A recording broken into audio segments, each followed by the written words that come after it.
Imagine this. You're standing at the edge of a mountain, a storm brewing overhead. You look down, and there it is. A dragon, fierce and intimidating, its eyes locked on you, daring you to take a single step forward. But this isn't a fantasy, and the dragon isn't real. Or is it? For Leo, this dragon took the form of a simple piece of paper, filled with questions. He was an ordinary student, facing something so common yet so terrifying to him, a test. But in his world, this wasn't just any test. It was the kind that made his heart pound and his thoughts scatter like leaves in the wind. Leo's journey isn't about magic or superpowers. It's about facing a very real fear that many of us have felt. He might not have armor, but he discovers something else within him. And it all begins one fateful morning, as he takes the deepest breath of his life and steps into the unknown. Will Leo conquer his fear? Or will he be swallowed by the dragon of doubt? Let's find out. Once upon a time, in a small, bustling town where the smell of fresh coffee mingled with the morning fog, there lived a young man named Leo. Leo wasn't the typical hero of a story. He wasn't a warrior, a brilliant artist, or even the school's top scholar. He was just an ordinary student. But Leo had something quite unique about him, a challenge he had wrestled with for as long as he could remember. Leo was a nervous test taker. Now, this wasn't a simple case of the jitters. Leo's anxiety was intense, a force that made his heart race, his hands clam up, and his mind go blank whenever he faced an exam. When most students might feel a flutter of nervousness, Leo felt as though he were in the middle of a storm, and it would swallow him whole. Despite his intelligence and the hours he devoted to his studies, he couldn't seem to escape the grips of this test day terror. It was as if his brain, under the weight of all that pressure, froze, leaving him defenseless in the face of questions he knew he could answer. To him, test day wasn't just another part of school. It was more like facing a dragon that demanded perfection, standing guard over his future. But this was no fairy tale, and Leo didn't have a magic sword or shield to protect himself. He had only his wits, his pencil, and somewhere deep within him the courage he hadn't yet discovered. Leo's journey with test anxiety began years before this story. As a young boy, he loved learning. Reading books about science, history, math, anything he could get his hands on, made him feel like a young explorer discovering new worlds. His teachers noticed his natural curiosity and often praised him for his quick understanding and thoughtful questions. But as he grew older, that curiosity turned to apprehension when it came to school tests. His love of learning was eclipsed by the mounting pressure to prove his knowledge on a single sheet of paper within a set amount of time. By high school, Leo's fear had only deepened. He would stay up late the night before every exam, surrounded by stacks of notes and a barrage of flashcards. He'd pace around his room, quizzing himself over and over, sometimes to the point of exhaustion. Leo's room looked like a battlefield littered with remnants of formulas and diagrams, each scribbled on crumpled sheets of paper. He could practically recite his notes in his sleep. But as the exam drew nearer, Leo's fear also grew, gripping him with more intensity. No matter how much he studied, he couldn't shake the feeling that he was unprepared, that he hadn't done enough. It was as though his mind was a sponge soaked with knowledge, but when the test came, all that knowledge evaporated, leaving him dry and empty. One particular test, the most important of his high school career, loomed on the horizon. It was the infamous standardized assessment test, the one that would determine his future, and the pressure was unbearable. The night before the test, Leo could barely sleep. Every time he closed his eyes, he saw himself in that classroom, staring at a blank test paper, his mind blank as well. It wasn't just the fear of failing that gnawed at him. It was the fear of letting everyone down, his teachers, his parents, and most painfully, himself. He had worked so hard, and the thought of it all being meaningless was crushing. He lay there in his bed, wide awake, eyes staring into the darkness, his mind racing as if it could somehow outrun his fears. Every what-if scenario seemed to echo louder than the last.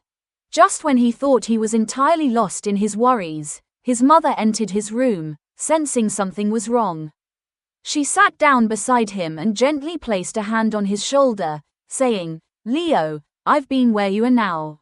Leo was surprised. He'd never heard his mother talk about being nervous or anxious. She seemed so composed, so sure of herself.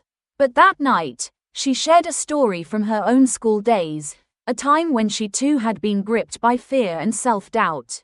Her voice was calm and soothing as she shared a piece of advice given to her by her own teacher years ago. "Remember, fear is just excitement without the breath." She explained how she'd learned to use her breath to steady herself, to turn fear into a spark of excitement rather than a crippling weight. She encouraged Leo to try it, to breathe deeply, slow down his thoughts, and let the tension go with each exhale. Leo's heart felt a little lighter. His mother's words seemed to lift a tiny corner of the fear that had weighed so heavily on him. Breathing slowly, he felt his racing mind ease just enough to finally drift into sleep, clutching that small piece of advice like a lifeline. The next morning, Leo woke up early. His stomach twisted into knots as soon as he opened his eyes, his heart racing even faster than the night before. He took his mother's advice, taking a few slow, deep breaths. He told himself, "This is just another day. This is just another challenge, not a judgment." But as much as he wanted to believe it, he still felt like he was heading towards something much bigger, much scarier than just a simple test. The school building loomed ahead of him, the hallways buzzing with the energy of students who all felt the same mix of anticipation and dread. As he walked into his classroom, he could feel his pulse quicken. He glanced around and saw his classmates, each dealing with their nerves in different ways. Some joked around, trying to keep things light, while others reviewed notes until the very last second. Amidst the nervous chatter, Leo spotted his friend Emma, who seemed as calm as a lake on a windless day. Emma had always amazed him with her ability to stay relaxed and focused, no matter the situation. She saw him and came over, immediately noticing the tension in his face. "Leo, are you all right?" she asked, her voice gentle but curious. He hesitated before admitting, "I don't know, Emma. I feel like I can't breathe. Every time I think about this test, it's like my mind just shuts down. I can't stop thinking about what might go wrong." Emma gave him a sympathetic smile, then asked him a question that would stay with him for a long time. "Leo, why are you so afraid of failing? What do you think will happen if you don't get everything right?" He looked at her, surprised. No one had ever asked him that before. "I guess, I'm scared of disappointing everyone. I'm afraid of not being enough." Emma's face softened as she nodded. "I understand. I used to feel the same way. But you know what changed everything for me? One day, I started looking at tests differently. Instead of seeing them as these big, terrifying monsters, I started to see them like puzzles, challenges to be curious about rather than obstacles to fear." Leo was puzzled. But how can you be curious about a test? Isn't it just about right or wrong answers? Emma laughed, a warm and comforting sound that helped soothe his nerves. "Not really. A test doesn't define you, Leo. It's just a snapshot, a glimpse into what you know in that moment. And if you look at it as a puzzle, as a chance to see what you know rather than to prove yourself, it becomes less scary. Mistakes are part of learning. Sometimes I even tell myself it's okay not to know everything.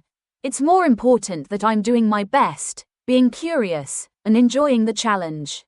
Her words were simple, yet they held a kind of magic. They stirred something within Leo, something he hadn't felt in a long time, a hint of excitement, a spark of curiosity. Maybe, just maybe, he didn't have to view this test as a dragon to slay. Perhaps it could be a journey, an adventure, a chance to learn more about himself. As Leo took his seat, He gripped his pencil tightly, feeling the old fear rise again. But this time, he took a deep breath, remembering his mother's words and Emma's advice. He closed his eyes for a moment, telling himself, "This isn't a battle. It's a journey. It's okay if I don't know everything. I'm here to explore." The test began, and Leo felt his nerves spike with each question. The first problem stumped him, and he could feel the familiar panic creeping in. But then he took another deep breath, grounding himself, and decided to approach it as a puzzle. He read the question carefully, letting curiosity guide him instead of fear. Slowly, he jotted down his thoughts, piecing together what he knew. As he moved from one question to the next, Leo found himself entering a flow state, the kind he used to feel when reading his favorite books or solving puzzles. For the first time, he felt a strange sense of enjoyment, a feeling of discovery rather than dread. When the test ended, Leo felt drained yet oddly exhilarated. He had faced his greatest fear, and though he didn't know his score, he knew one thing for certain: he had given it his best. Walking out of the classroom, he felt lighter, as if a weight he had carried for years had finally been lifted. Over time, Leo's approach to tests continued to change. He shared Emma's advice with friends who struggled as he had, encouraging them to see tests as adventures rather than trials. His story spread, reaching students across the school who once trembled at the thought of exams. He became a mentor of sorts, helping others find courage, showing them how curiosity could replace fear. And the once nervous Leo found his strength not in vanquishing fear, but in learning to coexist with it. He had transformed his greatest challenge into a journey of discovery, realizing that the real test was never the exam itself but the courage to face his own mind. If you're watching this and you've ever felt like Leo, remember that fear doesn't define you, nor does any test. Like Leo, you too can face the dragon of test day anxiety with curiosity, courage, and a newfound sense of adventure. If you enjoyed this video and want to learn more English, don't forget to hit the subscribe button and turn on the notifications so you never miss a new video. Your support helps the channel grow, and I really appreciate it.